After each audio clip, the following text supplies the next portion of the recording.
Whoops. Did that wrong, sorry. Shit. I hit the wrong button. Recording in progress. There we go. The time is now 6:56. We'll be continuing into executive session until 7 p.m. Recording stopped. How are you? Good to see you. Good to see you. Yeah, sorry. We'll be right back. We'll be right back.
To give her something here.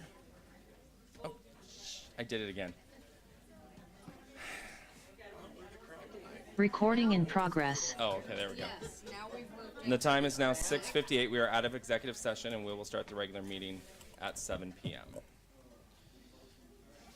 And we will just, I'll just pause that again.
Oh, missing the. What happened to the? What's that? Oh. Okay. Okay. Thank you.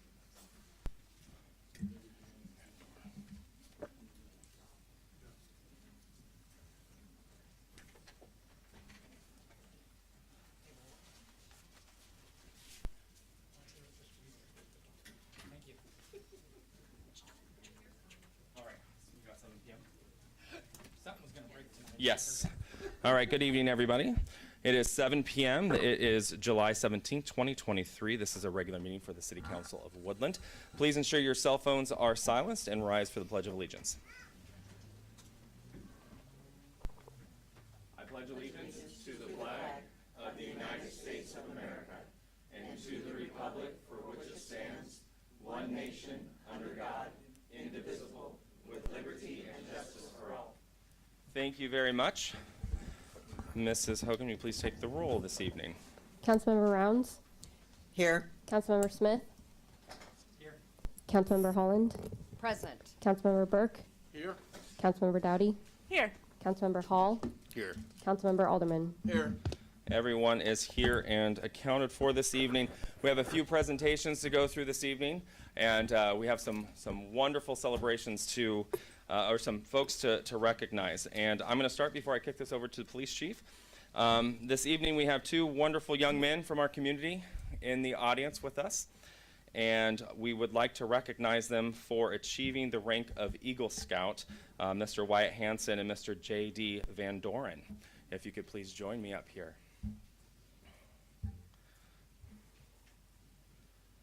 And before I kick it over to each of you to explain what you did to achieve this position or this recognition, I just wanted to go over a couple things when it comes to Eagle Scout. I think it's important that as a community we recognize the young men and women of our community when they achieve something that is extremely special. And I think that this is one of those moments that is extremely special. This is not an easy achievement or recognition to be recognized for. As I've done my research over the years, it takes a couple of years and a couple of things as I look at your sash there. So it's not something that happens overnight, or you can just wake up one day and say in a couple months I'm going to go ahead and get this rank. So there's a lot of work involved, and the communities that you represent, where you do your projects, are the benefits of that, of your hard work and dedication. So we appreciate you. Eagle Scout is the highest achievement or rank attainable in the Boy Scouts of America program. Since its inception in 1911, only 4% of Scouts have earned this rank after a lengthy review process. The Eagle Scout rank has been earned by over 2.5 million youth across the country. Requirements include earning at least 21 merit badges, 14 of which are mandatory for the award. The Eagle Scout must demonstrate Scout spirit, an ideal attitude based upon the Scout oath and law, service, and leadership. This includes an extensive service project that the Scout plans, organizes, leads, and manages. Eagle Scouts are presented with a medal and a badge that visibly recognizes the accomplishments of the Scout, which I'm assuming that's what we're looking at here this evening. Additionally, recognition can be earned through Eagle Palms awarded by completing additional tenure, leadership, and merit badge requirements. So this evening, I'm going to turn it over to each one of these gentlemen to explain the project that they did before I recognize them myself in the City Council. So Mr. Van Doren, would you like to explain the project that you did? So go ahead. I'll let you step right up here. Over the course of summer, I had worked with the Laluska Foundation. They had a flooding issue, so I had stepped up and asked various issues that they had. They gave me a couple lists of them, the hardest one being taking care of their flooding issue. So I dug for them and a team a distance of a drain that's 50 feet long. It was about 2 to 3 feet wide and 18 inches deep. I had gathered resources by asking a local gravel site for gravel to put back over, and from a Wilco in Longview. Of course, over the course of it, it took in a total of 12 hours, but about 80 work hours from 8 to 8 p.m. in the day.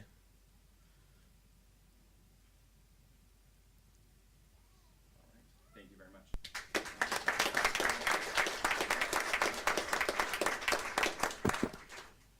I had a relatively similar project. I went up to the Laluska Lodge as well, and I dug a trench for Cat 5 cable to go through a 2-inch PVC pipe to run internet to 2 of their other buildings to help with safety and some of their ability to sell items while they're up there, especially since there's like next to no signal up there.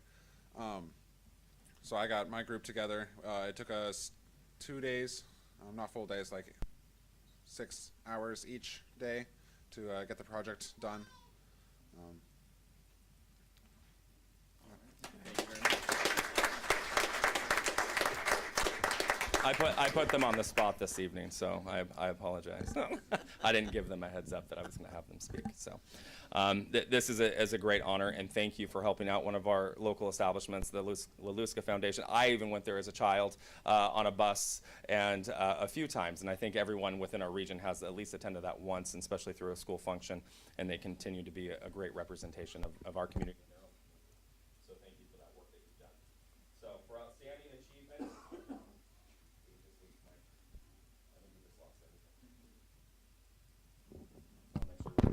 You're good. there we go. All right, for outstanding achievement and exceptional leadership ability as evidenced by their achievement, I'm going to do these both at the same time, and achieving the rank of Eagle Scout given the 17th day of July 2023 to J.D. Van Doren and Wyatt Hansen. Thank you very much.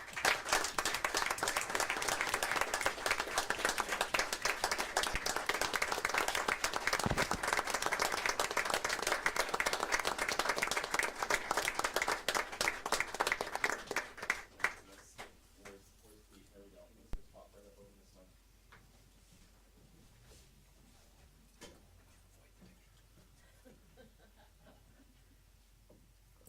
Nice job. Thank you very much. Thank you.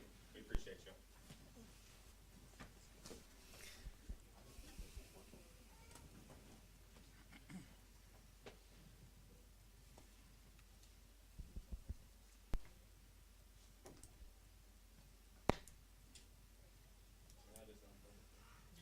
Stand by, technical difficulty.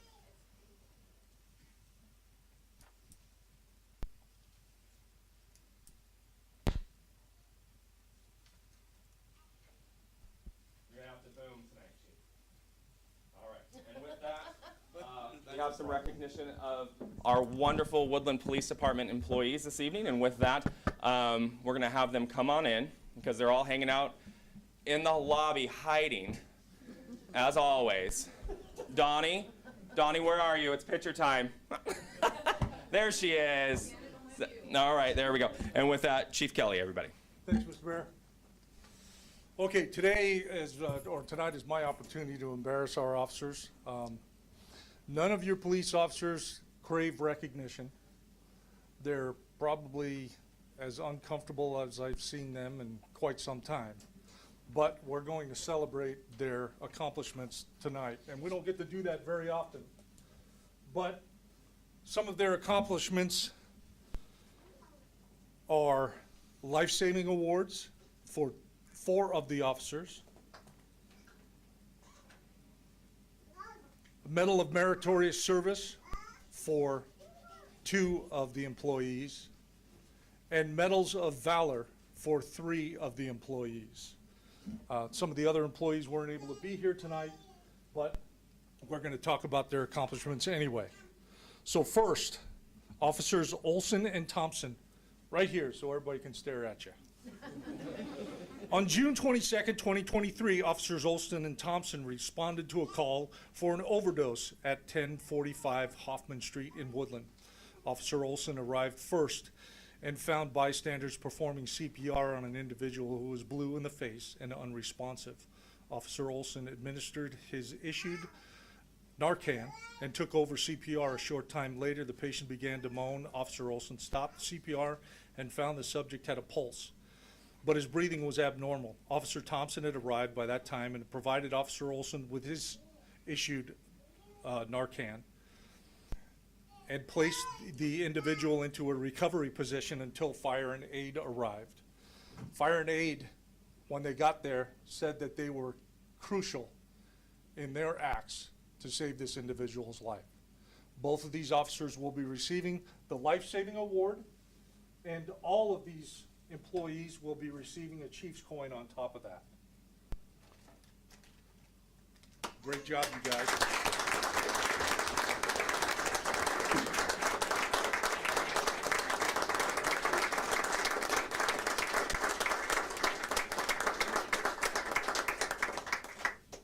Now you guys can go to the back of the line. Yours. He's kind of bossy, isn't he? You guys are outstanding. Chief, we're doing photos as well. Oh, open your certificates, you gotta see, all the work that Mrs. Connor and I did. Turn it the right way. There you go. Save a life, can't hold paper. Yeah, that's it. Probably get a paper cut. You don't get to leave yet.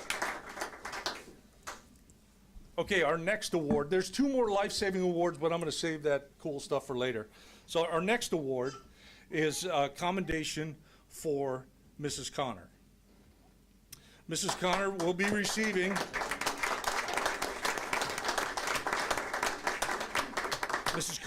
receiving the Meritorious Service Medal.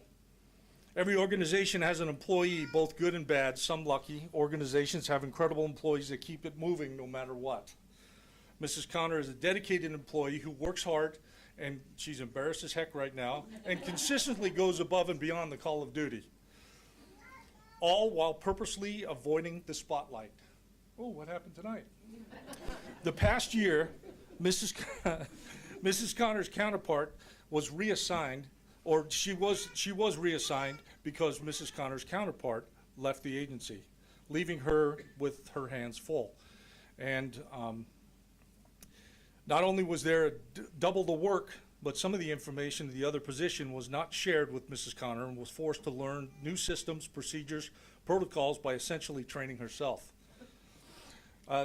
While this could have been seen as an insurmountable challenge, Mrs. Connor took it head on and handled everything without there being any lapse in service. Mrs. Connor routinely put in 50-plus hours per week for several months to make sure the office was covered and the work was done.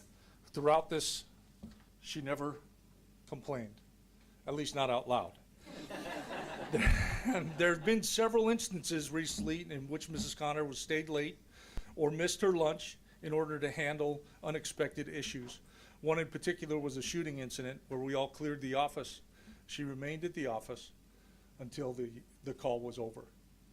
And she stayed there and made sure that the evidence was entered correctly, and all the telephone calls that were coming in while we were out, she took care of all that. So her Meritorious Service Medal is for the entire year of 2022.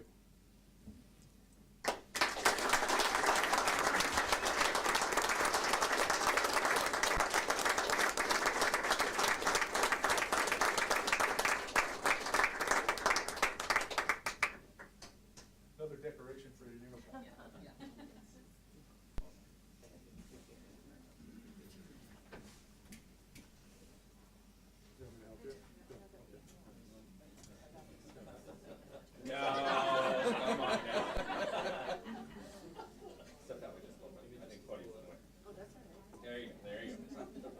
She doesn't have anybody to hide behind.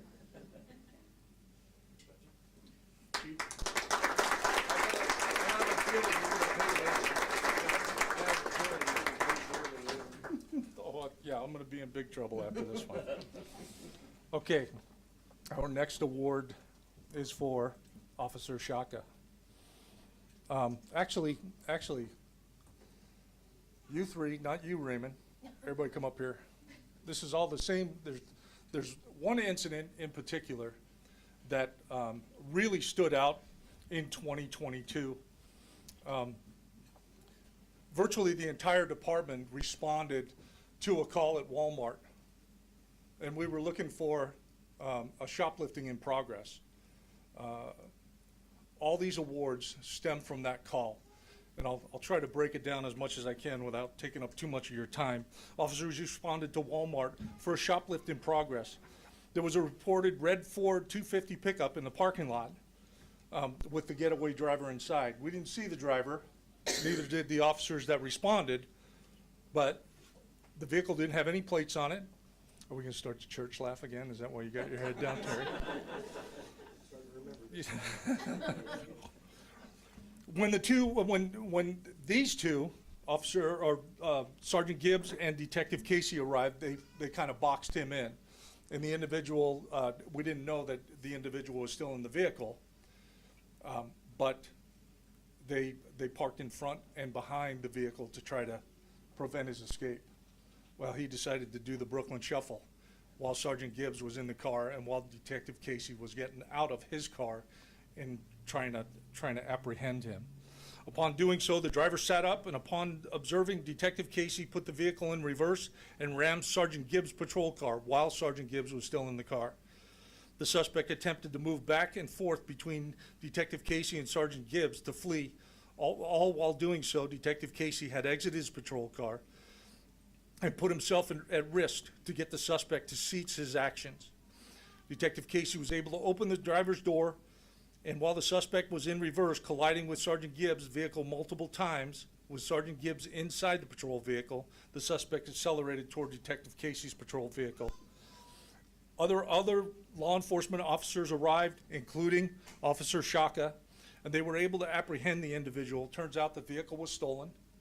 His partner was inside. Did we ever get the guy that went inside? Yep. And so these were real bad guys, but they put themselves in harm's way to prevent them from doing harm elsewhere in the city. So because of that, Officer Shaka will be receiving the Meritorious Service Medal, Sergeant Gibbs, the Medal of Valor, and Detective Casey, the Medal of Valor. And by the way, this is his second award for the Medal of Valor. So, there we go.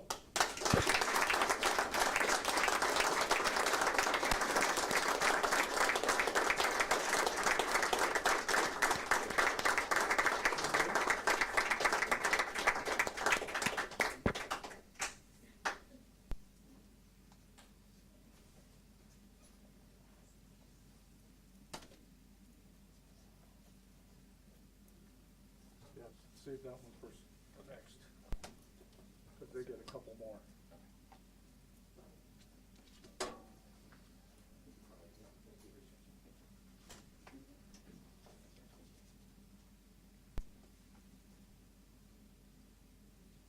That one's you. And that one's you. No, I think I put my initials on it, so I didn't write your names on the medal. Now shuffle that way. Okay, go this way. Yeah, out of the way of the podium there. Open it up. It's your second time, you should know by now. Everyone watching?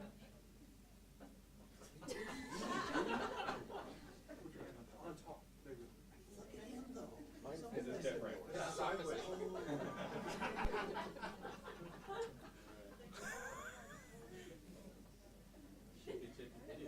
See, that's how good these guys are.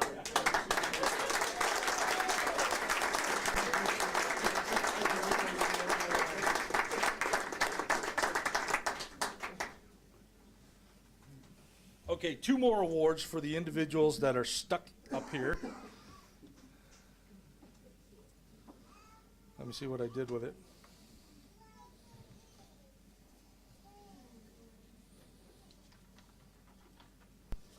Found it. You guys are in trouble now.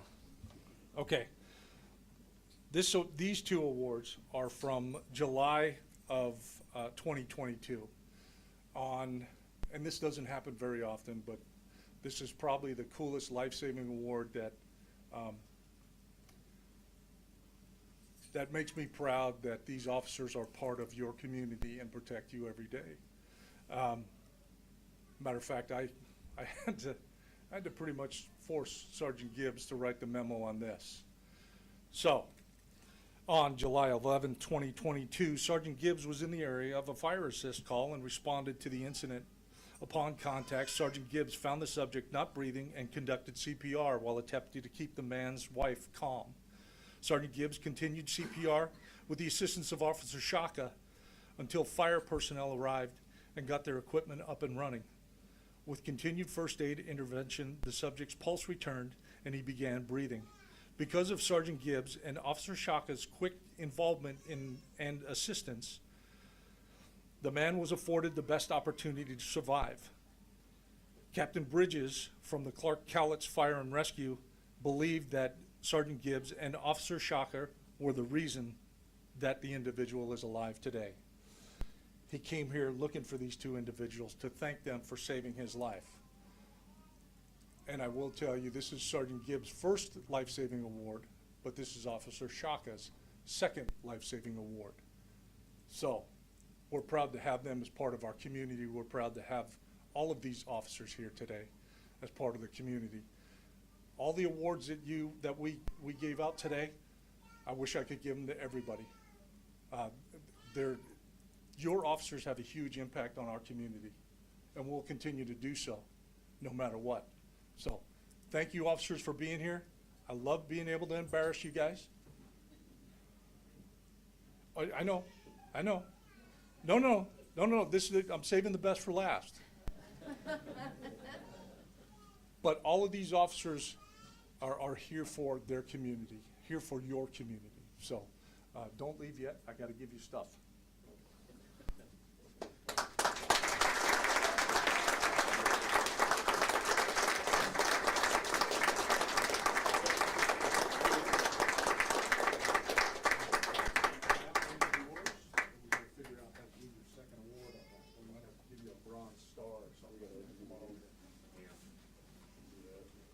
Can we do that?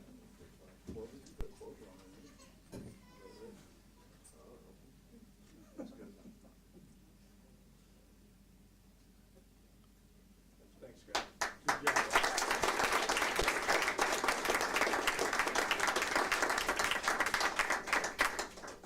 Okay, Officer Hanning. Last but not least.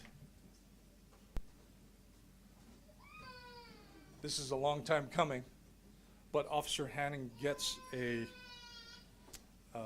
well, his kids are upset because they can't see him, so.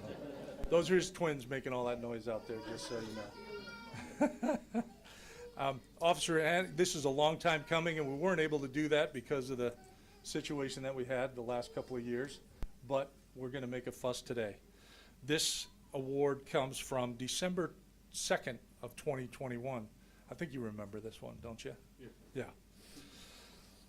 On December 2nd, 2021, at 6:23 hours, Officer Hanning responded to the 700 block of Lakeshore Drive for a reported vehicle collision. The caller reported a two-vehicle collision that occurred on Interstate 5, went through the fence, through the guardrail, and into the lake. Officer Hanning was the first on scene and made contact with the witnesses to the collision. The witness informed Officer Hanning the occupant had not emerged from the vehicle. Officer Hanning, without hesitation, selflessly dropped his duty gear and entered the water in attempt to rescue the occupant of the submerged vehicle without due regard for his safety. Officer Hanning's knowledge and experience and training to recognize the occupant was in distress, then put his own safety at risk, attempting to save the occupant, exemplifies the highly professional conduct and performance of an exceptional Woodland police officer. Officer Hanning.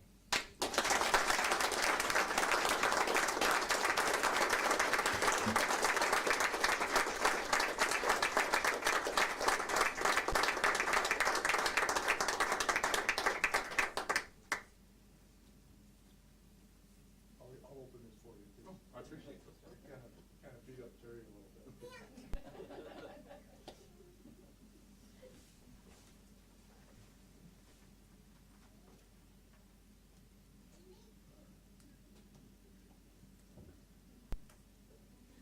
Got it?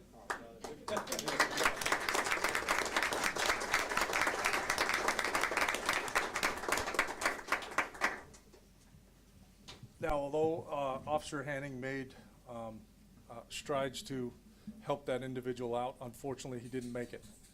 But his sacrifice didn't go unnoticed. And we did get a lot of comments on that. So the sacrifices that the officers make for this community every day are not tangible. You can't see them, you can't hold them in your hand, but they're out there for you, for our community, to give us a safe place to work, play, and live. So there's your police department. Thanks, everyone.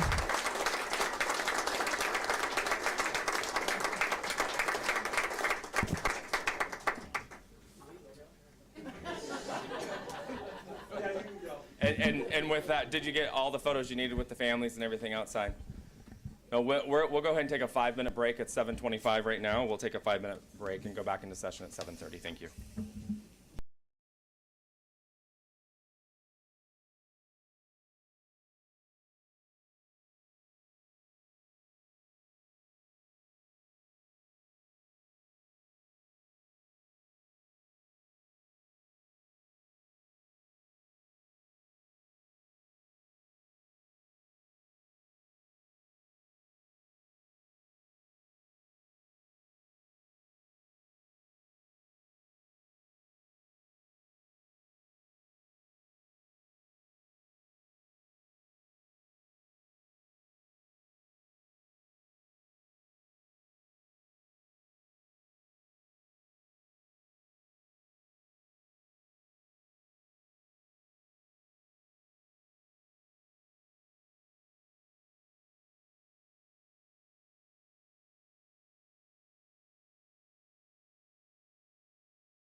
Recording in progress. Oh, I didn't read Facebook. Oh, gotcha. We are back in session. Oh, I lost my. Oh, Mr. Blyle has my.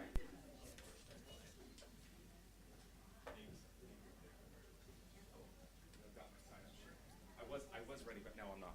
I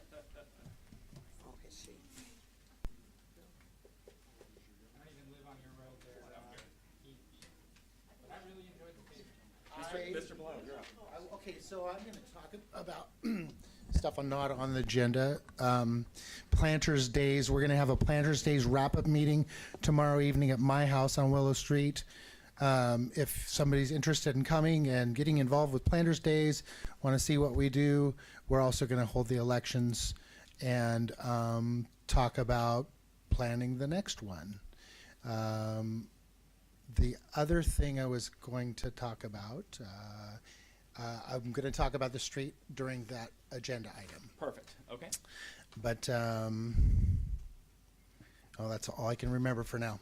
Planters So- Days elections. Join Planters Days committee. Yes, if you want to get involved with Planters Days, please come and see me. We Okay. need more help. It's a much bigger effort than it's ever been before, and lots of hands makes it easier. Thank you. Thank you, Mr. Belial. And we are items not on the agenda for citizen communication. Is there anyone in the gallery who would like to speak to items not on the agenda at this time? Anyone online?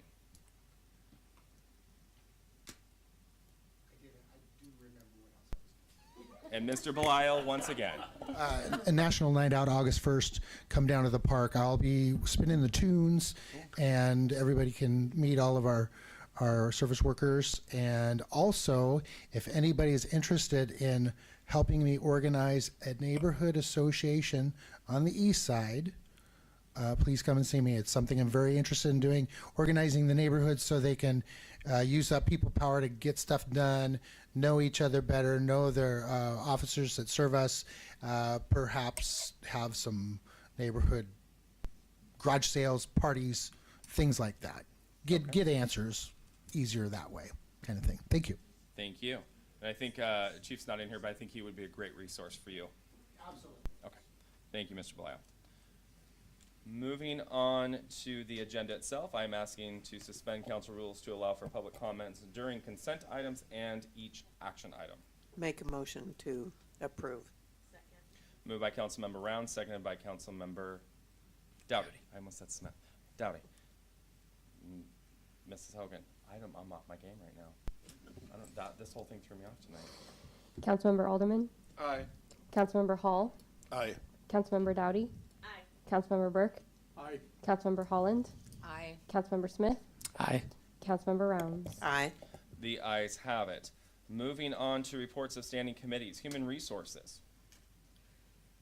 Who is? I am. Oh, Mrs. Dowdy. So, tonight, we had, Mr. Boyce and Mr. Hall and Mr. Alderman and myself, as well as Ms. DeVilling from payroll present, for our meeting. And we met at 5:53 tonight. We talked about payroll change, going from once a month to 2 times a month.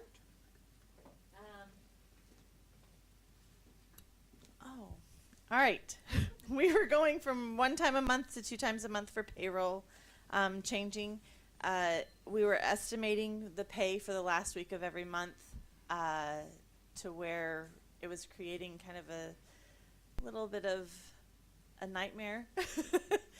Not to say that staff was either missing pay down the road or missing things, and so auditors were not a fan of the once a month and kind of guesstimating what the last week looked like. So with that said, we're going to try to go to twice a month if the council would approve it. It has gone to all 3 of the unions, so the police union and the 2 Teamsters, and it has gone through with all but one saying yes, one person saying yes. So we recommend a do pass on ordinance 1538 tonight, which is a personnel policy, first and final reading. We also have some MOUs, and we have a recommend do pass for those, as well as recommend do pass for the exempt employees. And then the second thing we discussed today was police staffing. Officer Warren has left us for Vancouver, so that puts one position opened for our police station. And I was able to sit in with some interviews, and we had some amazing candidates in the last couple of weeks that came in for some interviews. So really promising candidates that I was excited to see. So opportunities. So I think that's it for our meeting, and we adjourned at 6:17, I believe. Okay, questions from Councilmember Dowdy? Seeing none.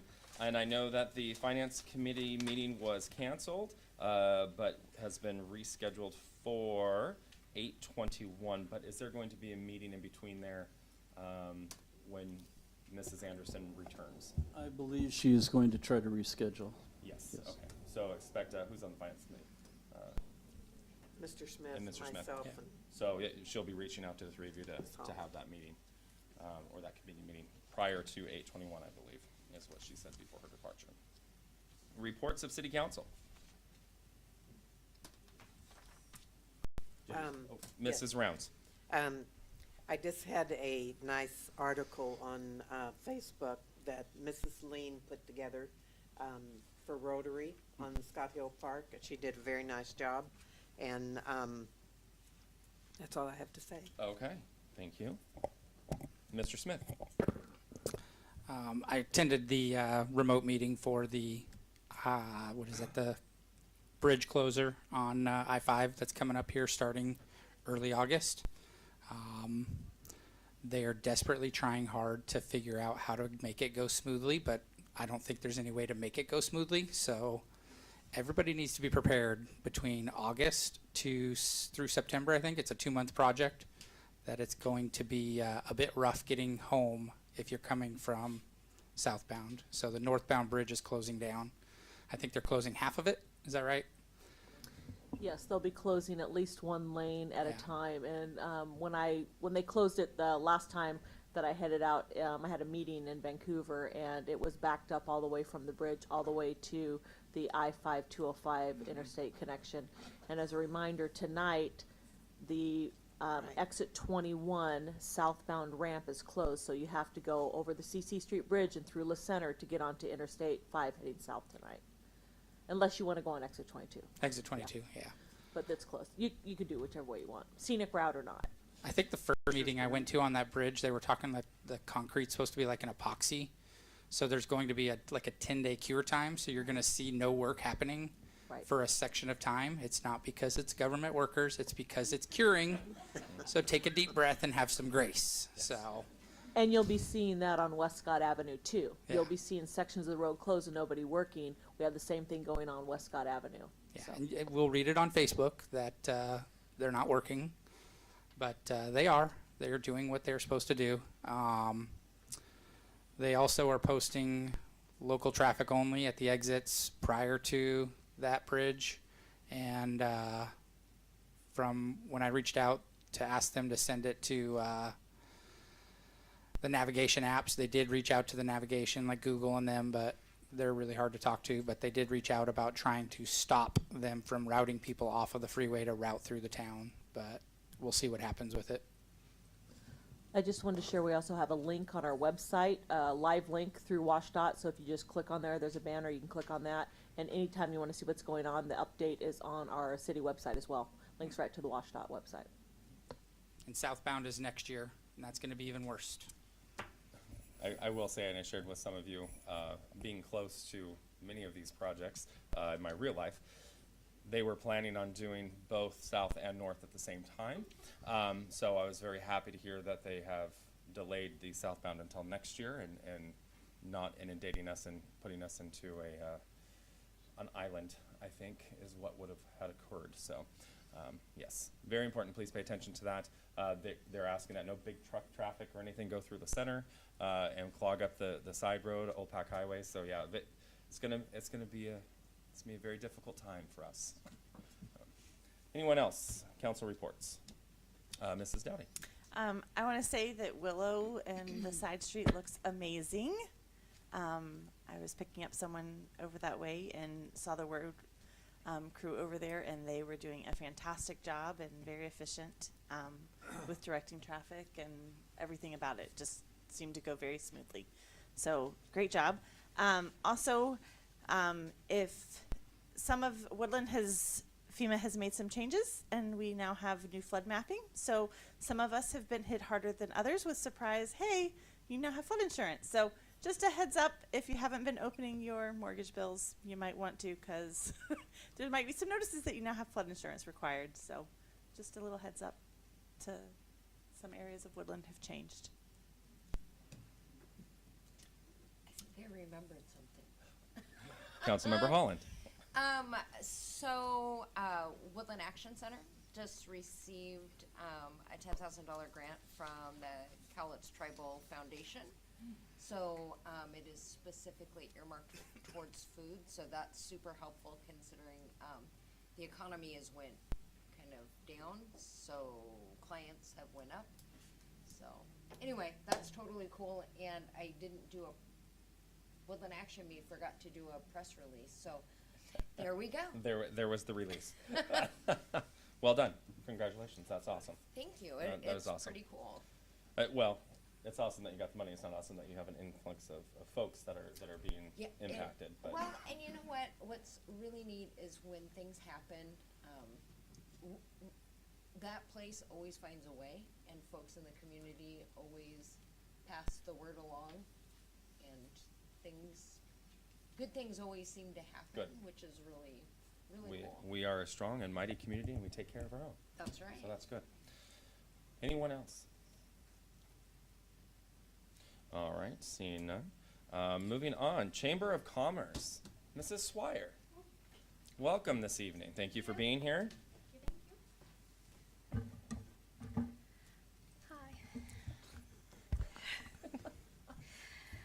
So the Woodland Tourist Center or Visitor Center, we're enjoying an uptick in visitors finally. I think summer has finally hit. Wow. We're Well, just look at seeing- Horseshoe Lake Park. Yes. And I'll it's, get to that later. and but go it's ahead. great, partly because the boys that work there are on vacation, so I've had the opportunity to welcome our guests for most of July, and it's been so rewarding and so fun to help people with their adventures, find a place to eat, and I've literally met people from all around the world, and I'm sure that happens all the time, but for me this is new, and I love to gab, and so this is a great opportunity for me, so that's been great. I want to let everyone know that if you haven't picked up your Planters Day raffle prize, they are at the Woodland Visitor Center, and we will be calling. We've started to call, but there are several left. So those ears of corn go bad in the fall, so we want to pick them up. Right? Yes. Okay. The tourist alerts. I want to thank you. I was going to mention that the bridge, I-5 bridge. Also, the Lewis and Clark Bridge closed last night for 8 days. So all the folks we're sending out to the peninsula, to the beaches, they're either having to go the Washington side, which is great, or down to Portland and over the beautiful St. John's Bridge. So I've always thought that bridge was crooked. I'm sorry, but they're fixing something on it. But it's going to be... With a connection to that, I have a prediction, it may be done earlier than expected. Well, that would be great. Which would be fantastic. That's just Yeah. a prediction. So Just- we're I'm keeping not an eye on that at the releasing any Tourist information. Center. SR 504 is still closed at milepost 45, and it looks like it will be for the rest of the year and beyond. But the Mount St. Helens Science Learning Center, Coldwater Lake Boat Launch, and the Hummocks Trail are open, and I feel it's really important to applaud and maybe shout out to that Science Learning Center. They call every morning with a weather report, tell me, it's just like a storybook. They tell me the view, They have opened their arms to all the visitors that would be heading to Johnston Creek, or Johnston Ridge, excuse me, Observatory, and they've just done a fabulous job. So I really appreciate them there. And I plan to make a trip up to see it for myself and thank them. So I think that's great. And like you said, I-5 is going to be a mess, but we'll get through it. Can I say one thing? Yes. Just one moment, Mrs. Swire. So one thing I forgot to mention is there are incentives on that bridge to finish it sooner for the contractor. So Oh, good. Yeah. Which they is are good trying. news. Yeah. The Chamber of Commerce, we are gearing up for our annual fundraising event. It's a golf tournament at Lewis River Golf Course on the 25th of August. Anyone looking for a fun day of golf or a great opportunity to sponsor, this is an awesome event. Please contact myself or a board member. We, at our June meeting, the Chamber re-elected Jennifer Ray Keene to fill the vacant board position that was left by Amy Downs, so we welcome her. And our regularly scheduled Chamber meetings are on Tuesdays at noon at the Oak Tree.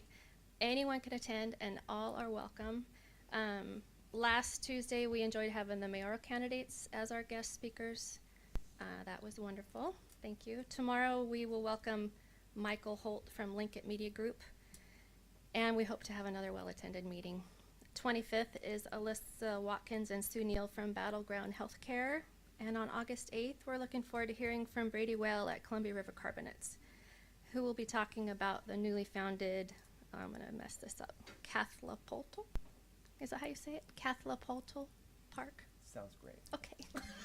You say it. You've heard me speak, right? On July 13th, Fiber Federal opened their mortgage center to host Chamber After Hours. We enjoyed pizza from the Pizza Factory, a lively game of cornhole, an enjoyable evening with friends, and interacting with our Woodland business community. On August 10th, Advanced Nutrients will be hosting After Hours. Lastly, we are still offering 50% off 2023 memberships. It's a great time to join the Chamber. If you're not a member, join today. I think that wraps it up. Thank you very much, and thank you for being And here. as always, I welcome anyone to come visit me at the Woodland Visitor Center. It'd be great. We look forward to the rains coming through. for your Yes, office. thank you. Thank you for being here. All right. Moving on to the reports of myself and Mr. Boyce this evening. I will start. There's a few things I want to go over. Yard of the month for July, we do not have any submissions yet, so please, if you see a yard within the community that you believe is beautiful and someone is doing a wonderful job, or you believe yourself that your yard is beautiful and should be recognized, please take a picture and submit it online. There is a partnership with Downtown Woodland Revitalization Group, and a small gift of appreciation for all your hard work will be given along with a sign for your yard for the rest of your neighbors to see that you've been recognized for all your hard work. So please, that is due by next Thursday. Yes, but yes. I got it right, but what's the date? Make sure I get the date on there. And I can't. 27th. And the individual will be recognized the following Monday on the 31st-ish, right in there. So please submit those photos of your neighbors or your own yard. Mr. Smith, Councilmember Smith brought up the bridge closure, so thank you for doing that and starting that conversation. I think it's important to remember that the city of Woodland has tremendous relationships with everyone around us, not only locally, but at the state level as well. I can remember back to a time when we had a landslide on I-5 in 2015, and it did not go so well for the city. And I was just newly elected and hadn't taken office yet, and a few years after that, we had another opportunity to respond to a landslide in the same area. And I would say that the response was much better due to the preparations and emergency management relationships that I have and the city workers and all those relationships. And again, we experienced another landslide here not too long ago, which inundated the city, but everyone was able to snap into action and knew their roles, knew exactly what needed to be done and who to call, and the response was quite quick, to include the police department, emergency services, and public works. So thank you for that, and I anticipate that this next round of closures on I-5, although to the south of us, will still be causing some problems for folks. So I think we will respond accordingly, and I expect another great response. We are just about done with our audit of Minol contract with utility bills. We should have a full report for you pretty soon here. Mrs. Morrison is finishing up a few of the utility bills that came through that had some anomalies, not saying good or bad, but there are some things that need to be checked, and we're reporting, it's being reported about 6% of the utility bills do need to be reevaluated or just looked at for accuracy due to the fact that there's no notes on the account, so some folks are not receiving garbage service, and we need to verify why they're not receiving garbage service. Some sewer rates are somewhat off, and we need to verify that as well. So once all that 6% or so has been reevaluated and checked for accuracy, I'll have a full report for everyone. Again, we decided to do that audit after the May bill came out, so Minol was not aware that we were planning to verify their work. So, but 6% is pretty good because I think that we're going to find that some of these issues are still going to be on our end a little bit. So, more to come. Let's talk about the park. I brought the park up with Horseshoe Lake Park and all the wonderful visitors. It's amazing to me, once again, that the entire city of Woodland taxpayers have been attending the park because we received $70 over the weekend from outsiders. Which is still good. That's which is better still than good. nothing. That's right. I'm facetious, but as you can see, there was some parking issues that were down there. Chief, can you speak to some of the response that your folks have done down at the park over the weekend? I know there's a lot of people. Well, we try to encourage people from blocking or fair parking, I like to call it. So we try to discourage people from parking in the middle of Park Street, Park Road, and unloading and leaving their vehicles abandoned. We're trying to provide a little bit more coverage on the weekends because our challenges are obviously first thing in the morning before lunch, before it really starts to heat up. But we're trying to discourage folks from parking sideways when they're supposed to be nose in or rear end first. So we're going to work closely with Public Works to increase our signage, making sure that we let people know that they're not supposed to be parking up towards the four-way intersection, where that was a challenge last weekend. We're also going to attempt to discourage people from parking too close to the edge of the roadway so that we can get emergency vehicles in and out of there. So it's more of an educational type piece for us, but enforcement will take place if necessary. Perfect. I mean, we certainly don't want to discourage folks from using the gem of our city, but we want to do it safely and be able to provide services when we need to. Perfect. Thank you for that. We'll look forward to that. That is concerning to some of us that emergency vehicles cannot get through in case there was an emergency. So we appreciate your folks being down there and monitoring that. And with that said, over the past 30 days, again, we're in the process of a data collection, what would I call it, project, I guess, when it comes to the park, when it comes to the Horseshoe Lake Park. And once Labor Day occurs, we'll have more discussions about moving into 2024 with council if you want to continue that program of accepting donations down at the park. But currently, right now, we ask for voluntary donations of $5 from those that do not live inside the city limits of Woodland, just due to the increased garbage, labor costs, sanitation of the porta potties and the bathrooms that are down there. Our park budget is challenged, and every year it's as I've described before. A few years back, we couldn't afford a lawnmower, so we threw the duct tape on it and kept going. But we just need some help, and we're trying to think outside the box for those that are actually using the park. We're just asking for a little bit of help and help the city keep it nice for you as you visit the city. So with that said, we've collected $255 in the last 30 days, so which is about, oh, I'm sorry, yes, that's correct. I'm looking at my notes here. $70, which constitutes about 14 people, and $255, which is 30 people, but I think that $250 also included 30 days of collection as well. Halfway to a garbage can. Halfway to, just Almost. just shy of halfway, about $45 shy of halfway.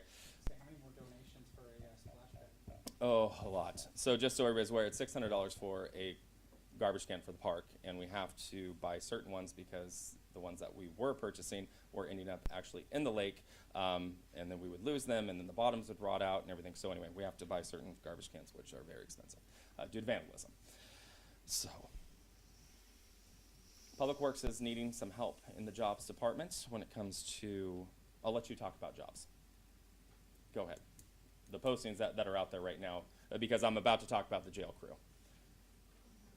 May I comment, piggyback on the park? Yeah. Okay, so I just wanted to let individuals know that we did a little bit of calculations as far as what we're spending on parks, and I want the citizens to know that over 90% of the money collected is from external. There's, we had 5 people that paid in from Woodland into the donation park. Everybody else is external from everywhere. And so when you're getting over 90%, you know that the park is being utilized by others. So we're going to increase our signage out there. Also, I wanted to say that in regards to your utility comment, that when you said 6%, that's absolutely accurate, but I think people need to focus on the 94%. And so if you're 94% good, you have an A. So I think it's critical to think that, and the items that we found are minuscule and easy to correct. So I think to say that we were spot on at that 94% of all those accounts being right out of over 2,000 accounts, that's pretty good. And then also we did a audit of the meter readers, and they were spot on. They didn't know we were going to be there. They showed up. We went right behind them. They were spot on. So I want everybody to know that we did that as well. But on another note, when you look at the labor that we're putting into the parks just during the summer months, we look at our labor. We have somebody that goes out there for 4 hours a day on Saturday and Sunday to pick up the garbage. We have additional porta potty cleaning during the summer months. We have additional garbage pickup. We have a whole additional container. And then we also utilize our container at the Public Works building. So when you look at all that cost, we're spending about $3,500 a month for labor and garbage and porta potty cleaning. So when you look at we brought in $200, or you might say, oh, that's not very much, but we're spending $3,400, $3,500. It's $3,460, so I just rounded up to $3,500. That's a lot of money going out to pay for people who are visiting our area. So I think that us collecting these donations are good to see who's coming into our parks. It's very obvious when you go and drive by, if anybody's driven by there, look at the plates. Look at where the license plates are from. They're not from Woodland. I'm saying they're Oregon, and you could say, and when we had our Hot Summer Nights movies in the park, we were handing out our baskets, the majority of the people that were there are from Ridgefield that we're handing out. Yes. Wow. So I just want to share that because Ridgefields are becoming overpopulated. So, so I'm just sharing that we're doing our due diligence and asking people where they're from and when we go out and collect this data. So I just want to share that. Now, in regards to our labor. Yes. So we have actually, we're having as you know, we've lost our water treatment plant operator. He went on and took another position to advance his career. So we have gone out, I again have put out over 500 emails to every single operator in Washington State to try to recruit somebody back in like I did last time. We had one applicant come in. He decided to take an accounting job. He had a master's and a bachelor's, and he took an accounting job because of his mother, and we won't get into all those details, but I'm like, okay. So that was the only one that had applied with a certification. We have somebody in-house that wants to apply, so I've been working with the Department of Health on that. I also have reached out. There is a grant out there right now. It's an apprentice program that we can hire in-house and we can hire outside as well. And we can receive some funding for an apprentice. So if we want to put somebody through the program to learn, they can pay us a certain amount of money for us to train them, and they'll provide the schooling. And then there's additional from WorkSource and Workforce that can opportune us to some additional income, and I'm looking into that because we're going to have to think outside the box and not just depend on having people apply with certificates. We have to be able to bring somebody in-house and train them, and I'm hoping to offset some of that cost for us to do that with some type of a grant that I can receive. So we're short on a water treatment plant operator.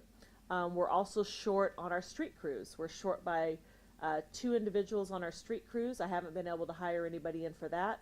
We hired some summer help in this summer, and one of them left early and took another job.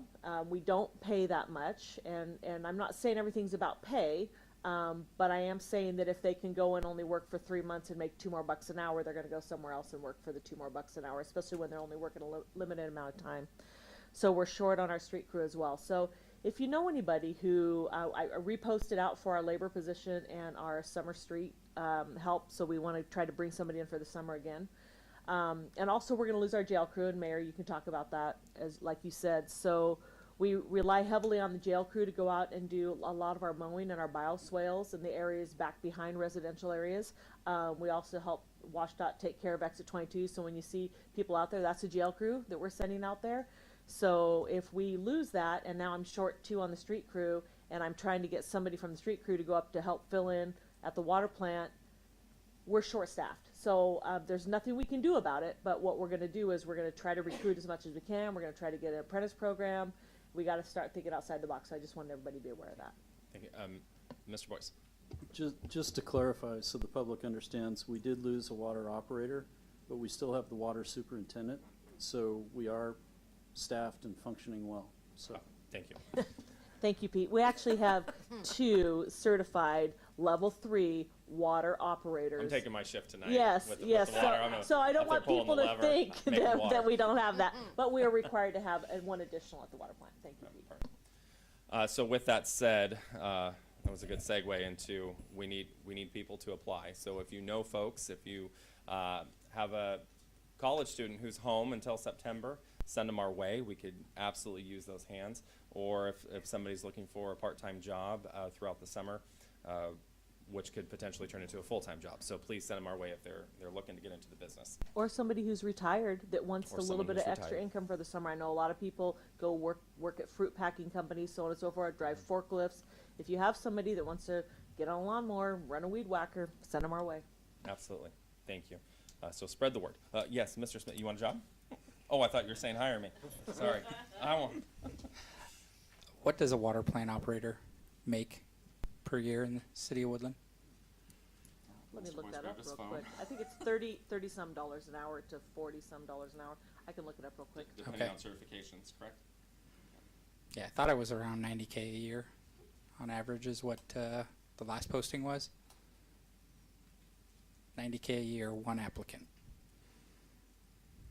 Just want to put that in perspective. With benefits. With benefits. Yeah. And with that, while you look that up for Mr. Smith, last thing I have, and I sent this email off to council regarding utility bills, our Mino will begin what we consider robocalls to customers who are currently 90 days or more behind. If the community isn't aware of this, we have not been charging late fees or doing shutoffs. So we are slowly going to be getting back to normal way of doing business post-COVID. A lot of restrictions were put on us during COVID, and of course we wanted everyone to stay healthy sanitation-wise, but we're to a point now where we need to get back to business, and we're beginning with those calls. So don't panic, it's legit, and if you believe that you need to pay your bill, please go online and start making payments, partial payments, or call us and make arrangements with that. But those calls will begin on folks who are 90 days or more behind, so be aware of that. And Your positions for Public Works are not on the website. The only ones listed is a position with salary commission, entry-level police officer, lateral entry police officer, advanced entry police officer, and that's it. I just posted it in the Reflector last Friday, and so I sent it to Amanda. It might not have gotten put on today. Gotcha. But it should be Mrs. on there. Hogan's been out Right. last week, so probably a little bit of catch up. And with that, Mr. Boyce. Okay, I just wanted to let people know that we're going out with advertisements for the Lodging Tax Advisory Committee. And we're looking for volunteers. Usually it's 1 meeting a year, sometimes 2. If you know anyone in the hotel industry, please send them our way. There are 2 positions on the committee for folks that work in that industry. Last 3 years, we haven't had a representative. So if anyone's interested, please let me know, and we'll get you going there. And it is an important committee. That committee will designate to council where our lodging tax dollars go, and those are usually those typically go to events that come into Woodland that will bring people into the hotels to stay here. So It also helps fund the visitor center. Also helps fund the visitor center. That pot of money does a wonderful job for us. Brings people and puts heads in beds. There we go. Heads in beds. Heads in beds. Yes. So please sign up for that. Absolutely. And also, we had a last-minute change to the agenda this afternoon, adding the confirmation of Scott Peabody to the Salary Commission, the commission that looks at elected salaries.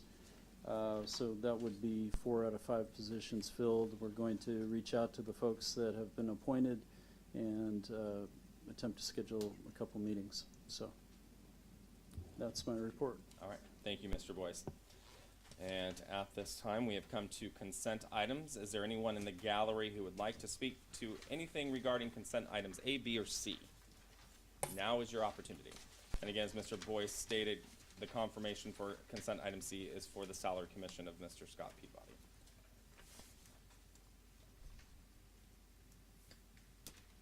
All right. And with that, we have consent items. Motion to approve.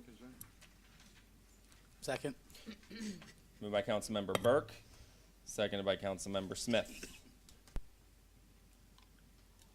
Mrs. Hogan. Councilmember Dowdy, Aye. Councilmember Hall, Aye. Councilmember Alderman, Aye. Councilmember Holland, Aye. Councilmember Rounds, Aye. Councilmember Smith, Aye. Councilmember Burke. Aye. The ayes have it. Moving on to action items. Is there anyone in the gallery to speak to action item D? Settlement agreement 20 after 4.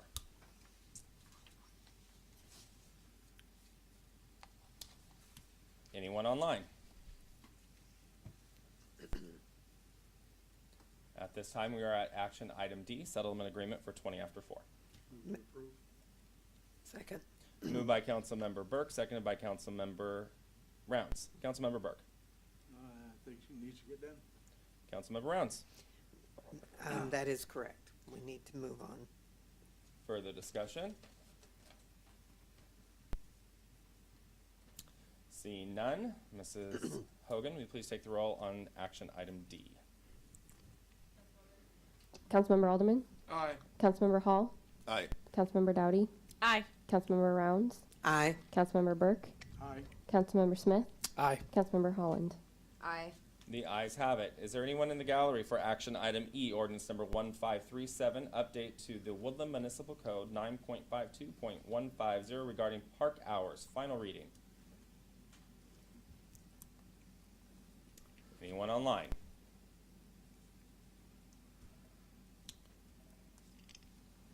Action item E, ordinance number 1537 regarding park hours, final reading. Make a motion to approve ordinance number 1537. Second. Moved by Councilmember Rounds, second by Councilmember Burke. Councilmember Rounds. Well, the other was a certain time. This way it's dawned at dusk, and I think that's better. Councilmember Burke. I agree. Further discussion? Seeing none, Mrs. Hogan, please take the roll on action item E, ordinance number 1537, final reading. Councilmember Smith, Aye. Councilmember Rounds, Aye. Councilmember Burke, Aye. Councilmember Holland, Aye. Councilmember Dowdy, Aye. Councilmember Hall, Aye. Councilmember Alderman. Aye. The ayes have it. Anyone in the gallery for action item F, invoice for approved invoice for increased pricing on lakeside paving on the grind and overlay for Willow and Pine Street. Sir. Please state your name, whatever you'd like it to be today. Okay, my name is Keith Belisle. I live on Willow Street, and I was front and center for the project the other day. Was able to watch the whole thing go down, and it looks like a new neighborhood with that street, and it's quieter. It just appears cleaner. and it's just really, really nice. It's really nice. I've lived there nearly 10 years now, and I didn't know how much of a difference that would make, and that's really nice. It was pretty bad. Yes, it was bad. So thank you.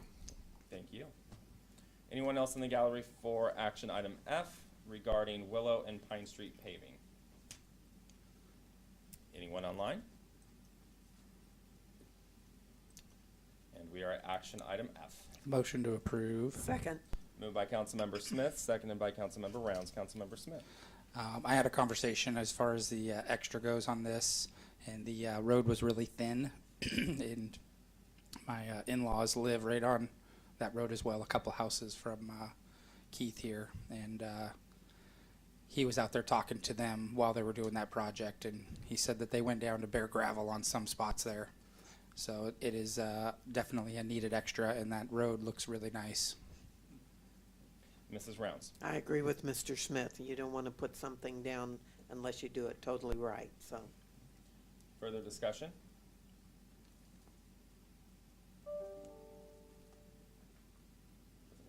Can I ask a Oh, question? yeah, Mrs. Holland. So who would have been responsible for paving that the first time?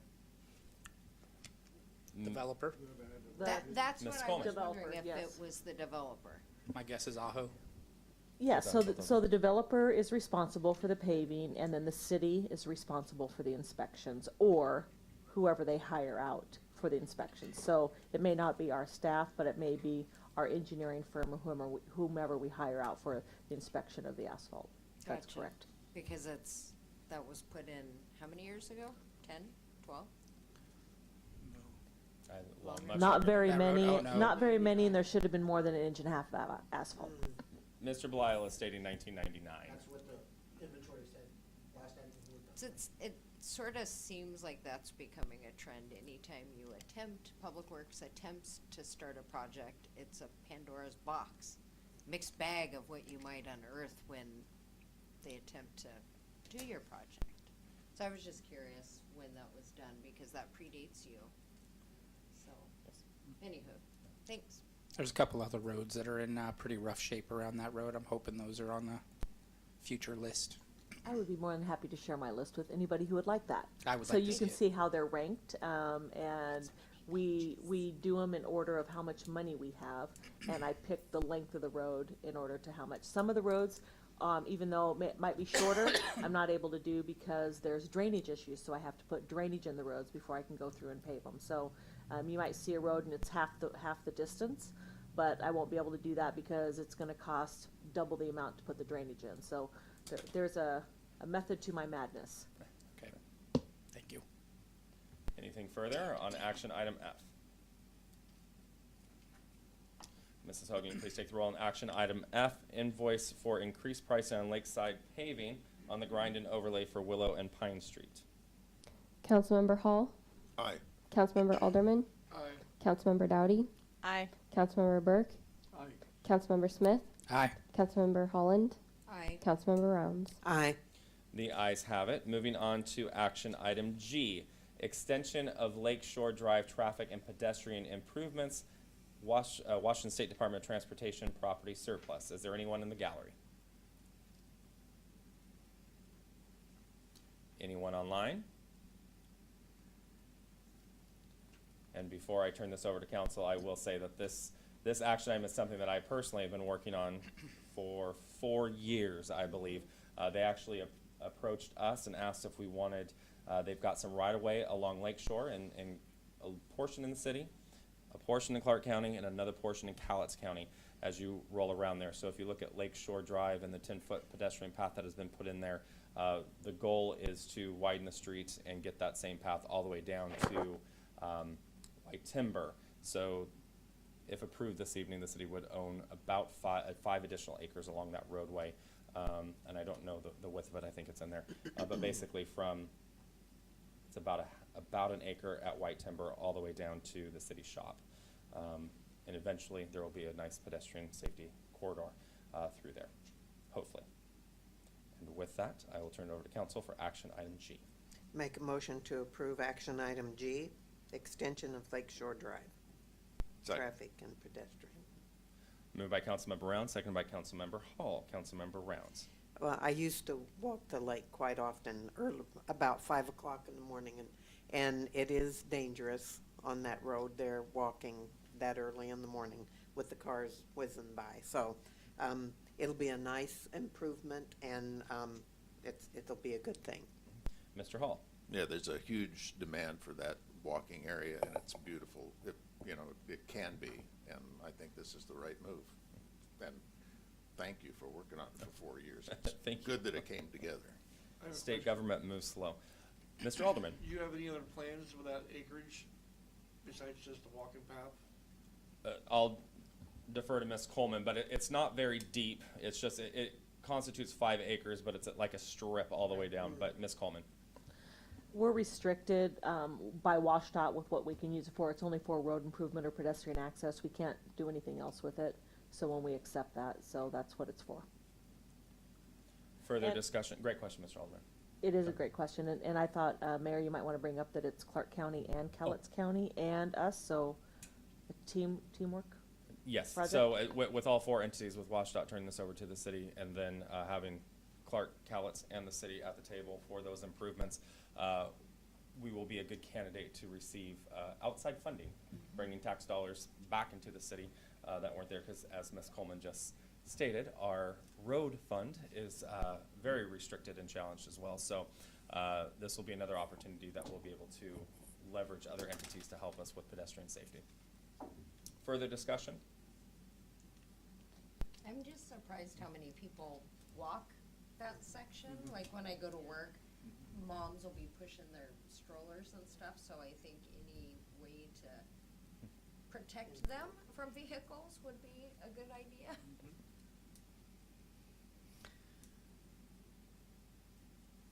All right. Mrs. Hogan, please take the roll on action item G, extension of Lakeshore Drive traffic and pedestrian improvements, Washington State Department of Transportation property surplus.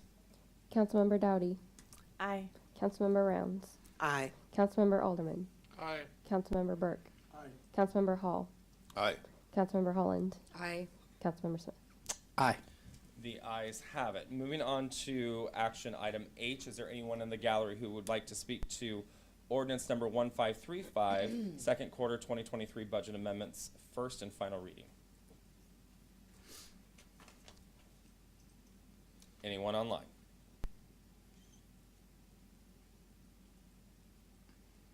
With that, we are at action item H, ordinance number 1535, first and final reading. Motion to approve ordinance 1535, budget amendment. Second. Moved by Councilmember Smith, seconded by Councilmember Rounds. Councilmember Smith. No comment. Councilmember Rounds. No comment. Further discussion?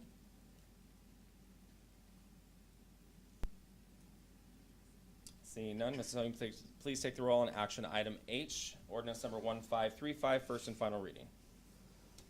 Councilmember Hall. Aye. Councilmember Dowdy. Aye. Councilmember Smith. Aye.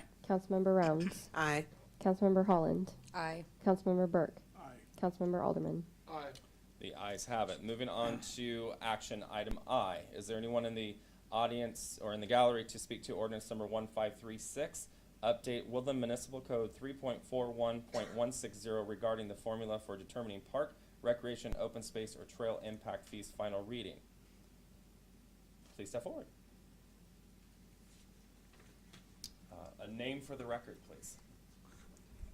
Jennifer Ray Keene with the Port of Woodland. I'm representing the port for this comment. Anytime that we can have developers put in for the improvement of our community, for the betterment of our community, the attractiveness of our community is always a positive.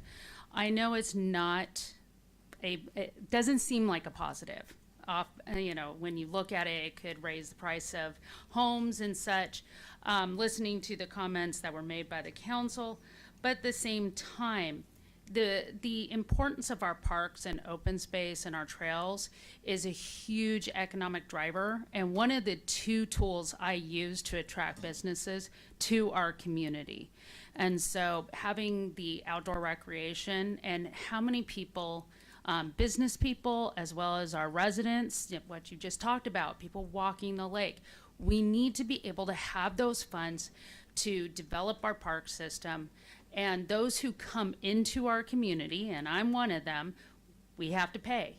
Those developers have to pay. But it's better to have that up front and have Ms. Coleman be able to invest that money into the betterment of our community than for it being on the backs of the existing taxpayers. So completely support the impact fees for the parks and trail system. Thank you. Thank you. Anyone else in the gallery for action item I, ordinance number 1536, regarding the formula determining park, recreation, open space, and trail impact fees, final reading?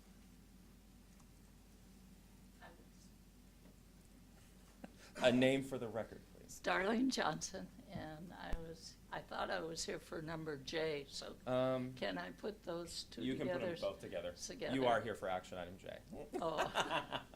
Well, when I heard her comment on it, I thought maybe I should talk on this. They go hand in hand. I think I talked before about how developers, how builders look at an area. They look at an area and they determine if they're gonna build houses, that is.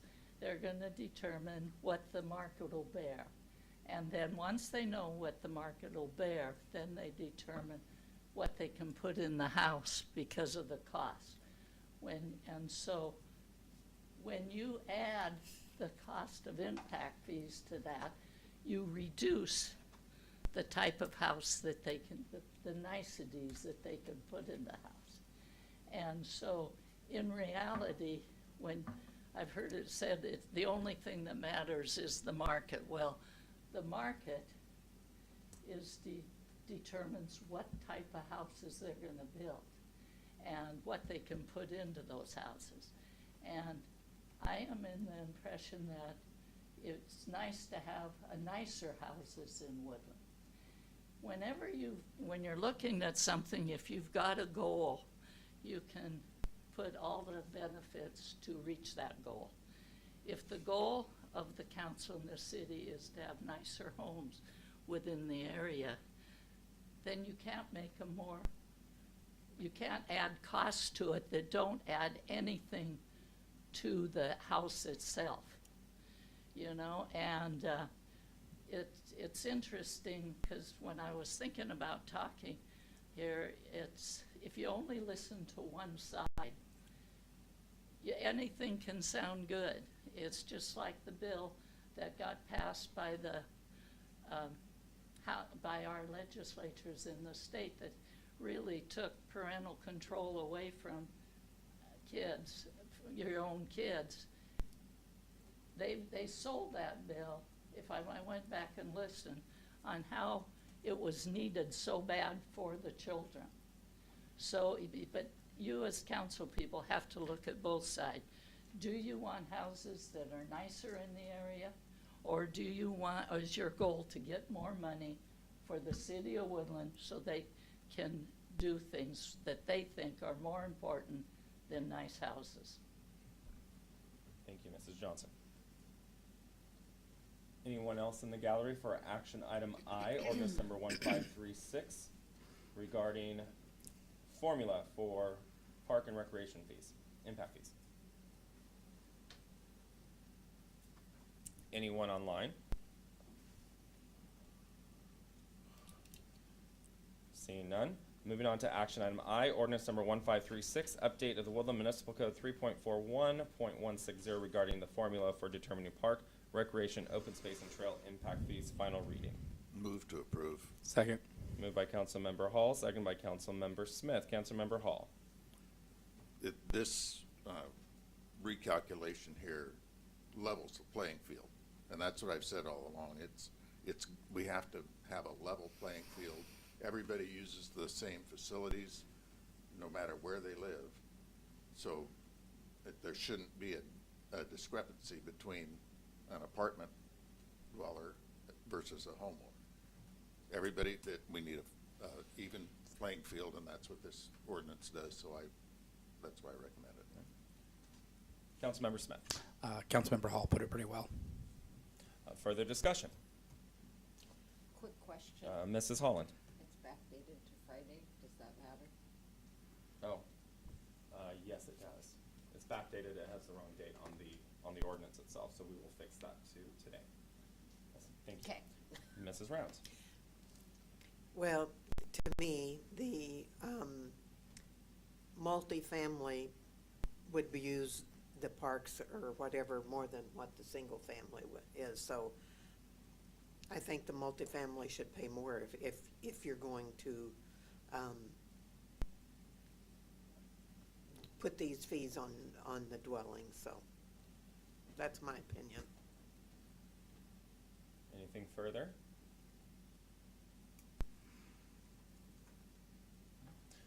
Please take the roll, Mrs. Hogan, on action item I, ordinance number 1536, final reading. Councilmember Alderman. Aye. Councilmember Burke. Aye. Councilmember Holland. Aye. Councilmember Rounds. No. Councilmember Smith. Aye. Councilmember Dowdy. Aye. Councilmember Hall. Aye. The ayes have it, 6-1. Moving on to action item J, resolution let me make sure I'm in the right spot. Yes, action item J, resolution 766, adoption and updated park impact fees. Make a motion to Oh, approve. I'm sorry. I failed to get comments from the gallery. I went into my old rhetoric there. Is there anyone for the gallery to speak to action item J? Anyone online? I will now turn it over to council. I apologize. Make a motion to approve resolution 766. Second. This also has the wrong date of Okay. 5th of June. Motion by Councilmember Alderman, seconded by Councilmember Hall.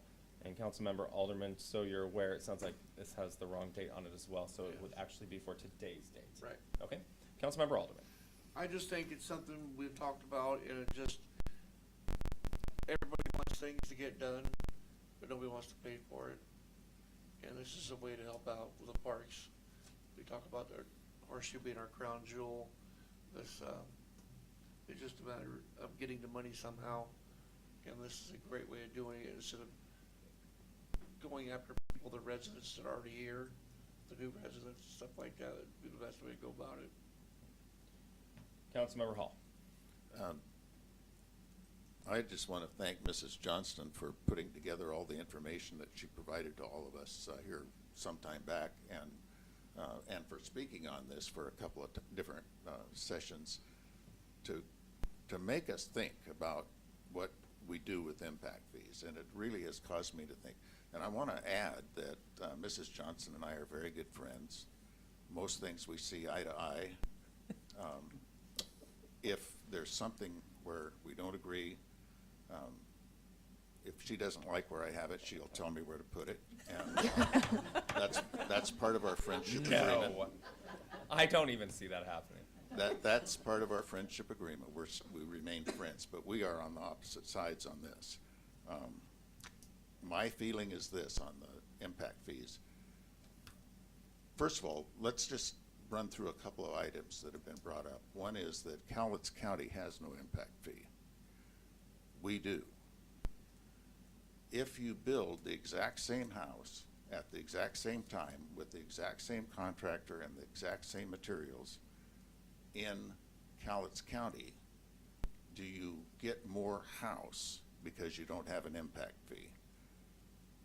And the answer, the correct answer is no. You do not, because in Cowlitz County, to hook up to water, you'll probably have to drill a well, and you may have to drill several hundred feet through bedrock. That's going to cost you to have potable water. Also, you're going to have to put in a septic tank and a drain field that may have to be engineered. That's going to cost you. So to hook up to services for water and septic, you're going to have expenses in the county that you don't have in the city. bottom line is the house will be the same. Because you've got, you don't call them impact fees for drilling a well and putting in a septic tank, but that's what they are.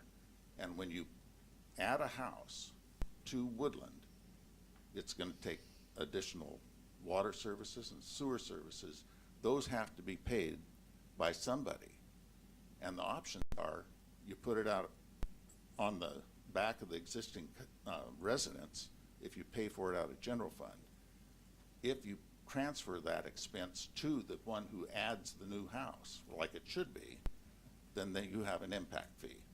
So therefore, I'm in favor of the impact fees because they put the burden where it belongs on the new unit that comes online. And so that's my thinking.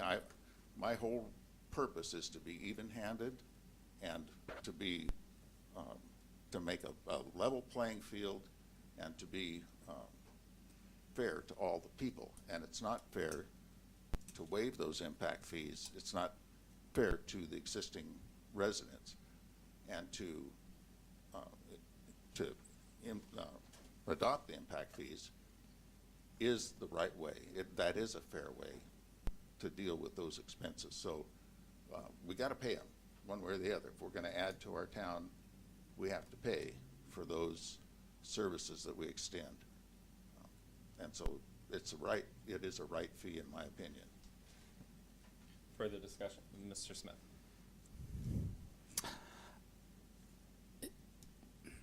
We have a ton of park projects that need to be done. Scott Hill Park, the splash pad, expanding our parks. And as much as I would love to hear about the splash pad in 2023, starting 60 years from now and not being done, I would rather have the money to finish a project sooner than later. I am for this. Further discussion? Oh, Mrs. Dowdy, I apologize. Well, I think all of us that live in Woodland now, at some point our house has paid the impact fees. So I think it's a matter of those that are building to come need to pay into it at an equitable rate. That today it costs so much more than when we had our homes built to produce the same thing. And so rather than raise all of our taxes to produce more money for our parks, this is a good way for us to get a nice substantial as we grow in our town to be able to do that, especially with, you know, even the apartments in the park that comes with those. I think, you know, we want to have that park to go with the apartments. Well, it needs the money to do it. So I think this is important that this gives us a good chunk of change to start with to be able to match. Mrs. Rounds. Well, as you know, I've never been in favor of impact fees, so you know how I will vote, so. Thank you, Mrs. Rounds. Anything further? Mrs. Hogan, please take the roll on action item J, resolution number 766, adoption of updated park impact fees. Councilmember Rounds. No. Councilmember Smith. Aye. Councilmember Holland. Aye. Councilmember Dowdy. Aye. Councilmember Burke. Aye. Councilmember Hall. Aye. Councilmember Alderman. Aye. The ayes have it, 6-1. Is there anyone in the gallery to speak to action item K, price and service fee change with Invoice Cloud?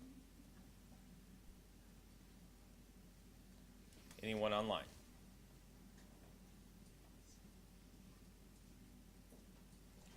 Moving on to action item K, price and service fee change with Invoice Cloud. Make a motion to approve action item K. Second. Moved by Councilmember Rounds, seconded by Councilmember Burke. Councilmember Rounds. Well, evidently the cost is going up for the city, and so we have to pass that cost along to the people that want to pay it. You can have it come out automatic out of your account, and I don't think there's any charge for that, is there? Yes, there is. There is a charge for having that come out. It's not for, this is different than the utilities. So utilities does not. iCloud is different from Okay, car payments processed through utilities. okay. but there is a service charge, yes. Councilmember Burke. I agree. Further discussion? Are there alternatives? Are there other vendors other than this Invoice Cloud? We don't have an option. So, excuse me, a few years back, we did go out for proposals.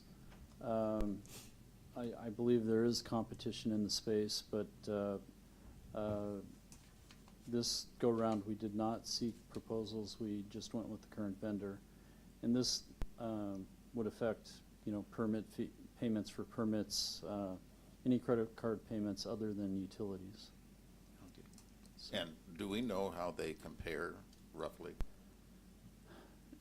we did that comparison a few years back, and they were, the best, the lowest, the cheapest we could do. I can't say as of today if they are. Okay. Councilmember Dowdy. So EFT check, is that just regular check? So even Yep. checks have a service charge on them. Well, it's an Electronic check. So like you type in your routing and. But if you brought a check in, there's no service No. charge. Okay. Actual physical check and cash, there's no Okay. extra charges. Councilmember Rounds. Forgot what I was gonna say now, so. Sorry. We'll delay. So Mrs. Holland. this is just a normal cost of business. It really is. So if you want to take electronic payments, this is kind of how it is. Like I have a credit card terminal and I don't get a choice at work. They charge what they charge and it just is. Councilmember Rounds.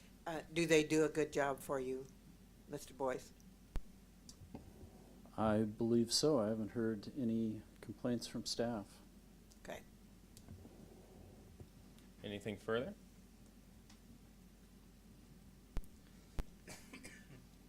Ms. Hogan, please take the roll on action item K, price and service fee change with Invoice Cloud. Councilmember Hall. Aye. Councilmember Dowdy. Aye. Councilmember Burke. Aye. Councilmember Holland. Aye. Councilmember Smith. Aye. Councilmember Rounds. Aye. Councilmember Alderman. Aye. The ayes have it. Moving on to action item L, ordinance 1538. Oh, anyone in the gallery to speak to this? I apologize. Anyone in the gallery to speak to ordinance number 1538 and ordinance amending ordinance 1497, section F, compensation plan, subsection E, pay date change, first and final reading. Anyone online? And we are at action item L, ordinance number 1538. Motion Move. to approve ordinance Second. 1538. Moved by Councilmember Dowdy, seconded by Councilmember Rounds. Councilmember Dowdy. Yes, Ms. DeVilling did a great job doing a presentation for us today, and I think with all of the Teamsters and the police department on board, I think this is a no-brainer that this is awesome for our city to go to. Councilmember Rounds. I agree, and being paid twice a month, this makes it easier for everyone too, so. Councilmember Smith. Just so everybody's aware, action item M, N, O, and P are all related to this with all the union agreements. So when you see us going pretty quickly here and not discussing it a whole lot, that's why. Further discussion on action item L, ordinance number 1538.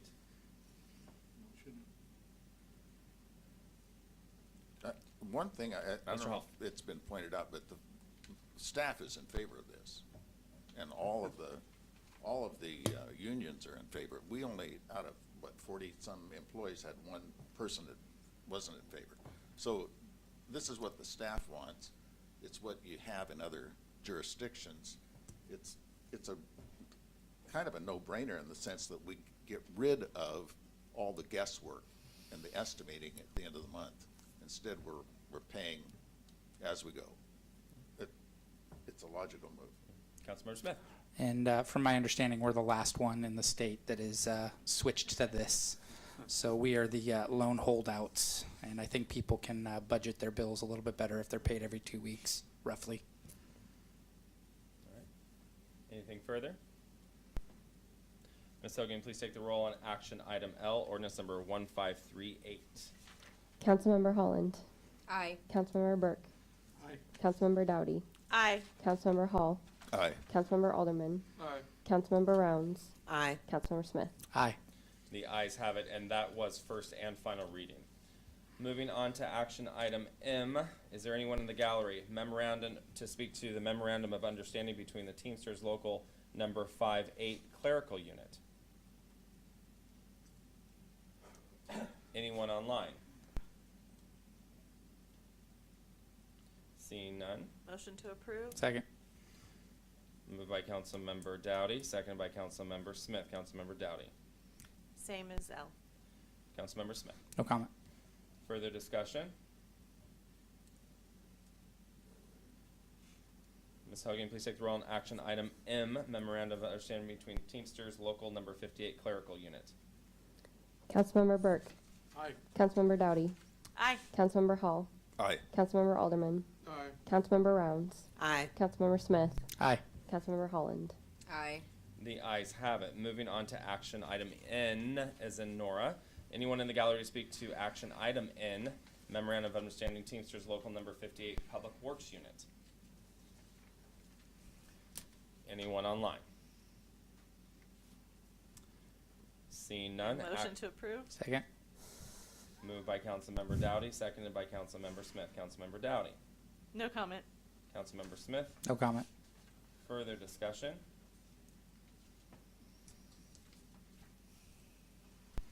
Seeing none, Mrs. Hogan, please take the roll on action item N, memorandum of understanding Teamsters Local Number 58 Public Works Unit.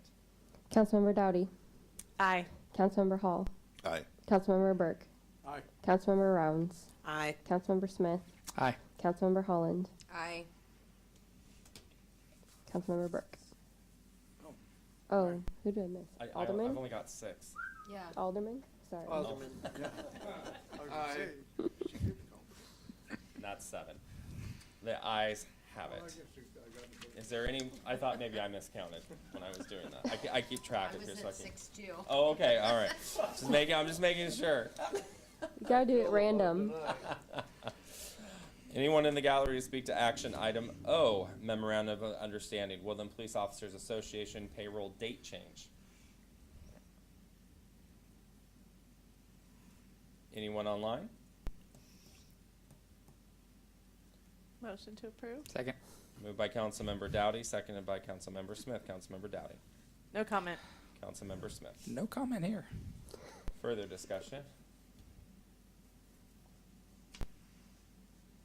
Seeing none, Mrs. Hogan, please take the roll on action item O, memorandum of understanding, Woodland Police Officers Association payroll date change. Councilmember Alderman. Aye. Councilmember Hall. Aye. Councilmember Dowdy. Aye. Councilmember Burke. Aye. Councilmember Holland. Aye. Councilmember Smith. Aye. Councilmember Rounds. Aye. The ayes have it. Is there anyone in the gallery to speak to action item P as in Paul? Authorize mayor to implement payroll schedule transition for exempt employees as outlined in the memorandum of understanding for the Woodland Police Association and Teamsters. Anyone online? We are at action item P. Move to Motion- approve. Second. Moved by Councilmember Hall, second by Councilmember Dowdy. Councilmember Hall. No, nothing more. Councilmember Dowdy. This just includes all the employees that were not covered by the 3 different Teamsters and police. Further discussion? Seeing none, Mrs. Hogan, please take the roll on action item P as in Paul. Councilmember Rounds. Aye. Councilmember Smith. Aye. Councilmember Holland. Aye. Councilmember Burke. Aye. Councilmember Dowdy. Aye. Councilmember Hall. Aye. Councilmember Alderman. Aye. The ayes have it. We are at the end of our meeting. Motion to end Second. the meeting. Whoa, I'm sorry. Just kidding. Ms. Coleman. I take it back. Yes, thank you. I wanted to comment on the question that you asked that I hadn't been able to answer Oh, in okay. regards to the water treatment plant operator. So it pays anywhere from entry level only. We're not talking about higher certification. Entry level only pays between $30.85 and $34.80 per hour, which is between $64,000 to $73,000 a year. That's entry level. So the main plant operator is They- up around 90 something, I think, is Yes, what the last that's posting for, was. yeah, more your superintendent and your manager's position. Okay. And then I also wanted to make a correction to a statement that I made in regards to sending Ms. Hogan some information. I had it in my outbox and I had not hit the send button. So I did send her the posting, so thank you, Deanna. So I have sent those to her, and I'm sure she'll have them on there by tonight. And Or with tomorrow that, morning. We are at the end of our meeting. Motion to end the meeting. Second. Moved by Councilmember Rounds, seconded by Councilmember Dowdy. All in favor say aye. Aye. Anyone opposed? The ayes have it. The time is 8:46. That wasn't too long. Recording stopped.